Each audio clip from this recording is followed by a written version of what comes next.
સુરતના અમરોલી વિસ્તારમાં રહેતા અને સુરત મનપામાં નોકરી કરતા યુવાને વ્યાજખોરના ત્રાસથી કંટાળી આપઘાત કરી લેતા ચકચાર મચી જવા પામી છે।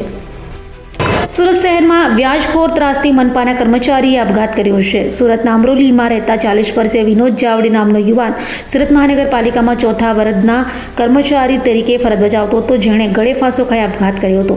વિનોદ પર દેવું થઈ ગયું હતું અને વ્યાજખોર વારંવાર ફોન કરી તેને માનસિક ત્રાસ આપતા હોવાનો પરિવાર દ્વારા આક્ષેપ કરાયો હતો।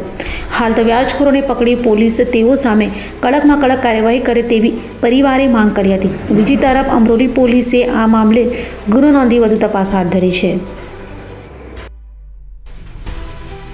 મારું નામ દીપકભાઈ કડરે। દીપકભાઈ, શું શાના માટે આજ રોજ કાલ રોજ અમારા મિત્ર હતા વિનોદભાઈ જાવડે, જે એસએમસીમાં સુરત મહાનગરપાલિકામાં ચોથા વર્ગના કર્મચારી હતા।